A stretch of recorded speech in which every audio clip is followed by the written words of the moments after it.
Hello, amazing art teachers. Miss Leatherwood here, and I am here to show you how to set up a couple of different tab situations in your classroom so that you can try out choice-based teaching.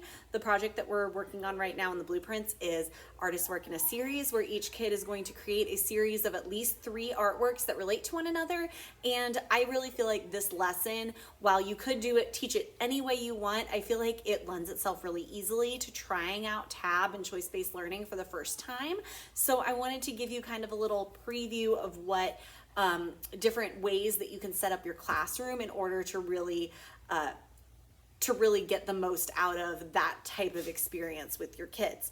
So you can see here's my classroom. It's very messy. It's the end of the day. The chairs are already up, but I've set up a couple of things that I think you might find interesting if you have never set up a choice-based situation in your classroom before.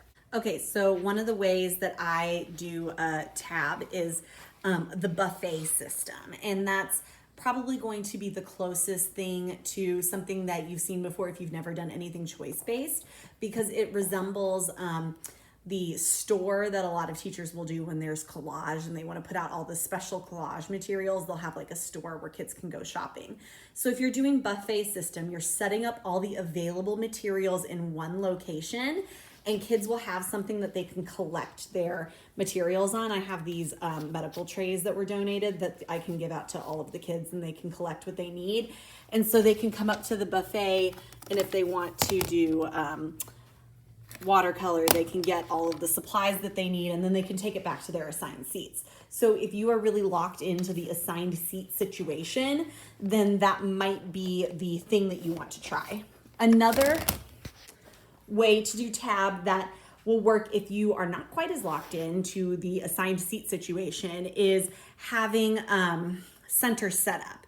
And so having center setup means that essentially you have set up a section of your classroom to be the center. Now, if you have a really nice big classroom, you might have a table over in the center where kids can actually go over there and work in the center. So like, if I had a nice big classroom where we didn't have assigned, a table in the painting area that was also someone's assigned seat, then I might say like, okay, you can go over to the painting center and you can sit down there and you can work.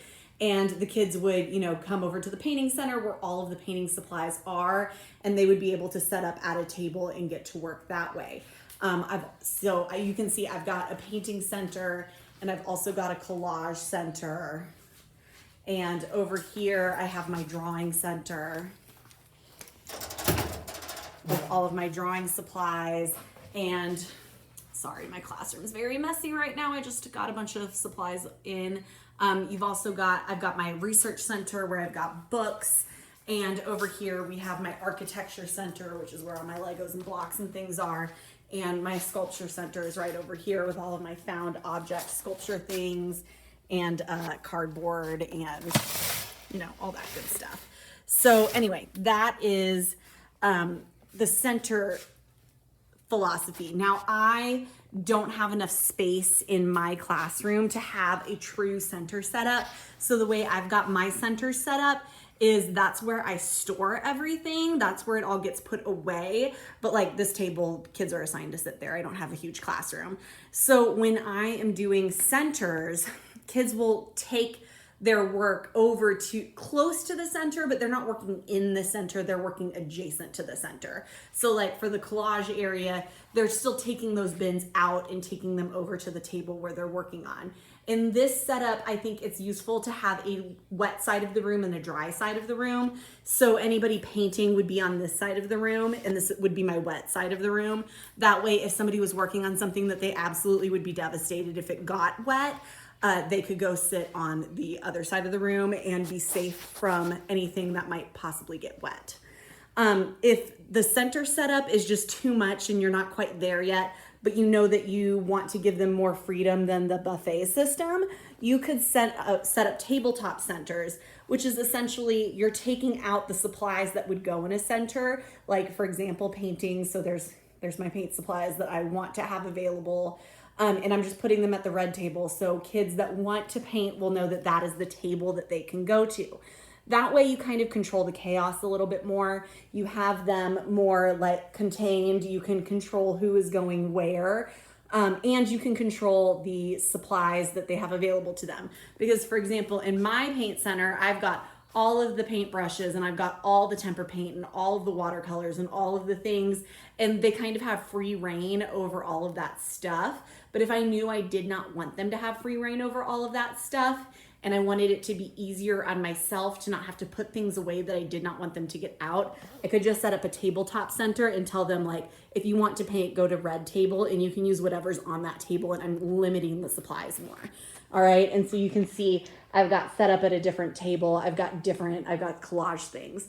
So that is kind of like, I call that like my transition in between the two. So it's not buffet style. They're still going to this area that they're working in. They're not necessarily in their assigned seat where multiple people at a table are working on different things, because I know it can be frustrating when somebody is painting and collaging and doing clay all at the same table. So it's separating out materials a little bit better.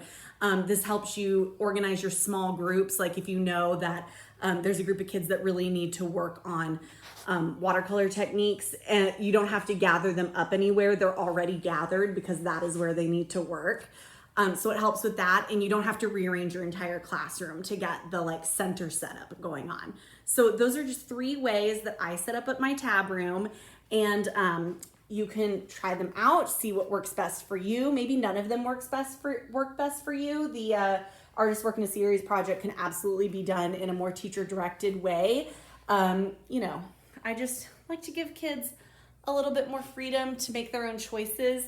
I like to have them learn how to be an artist, not just how to make art. So try it out, see how you like it.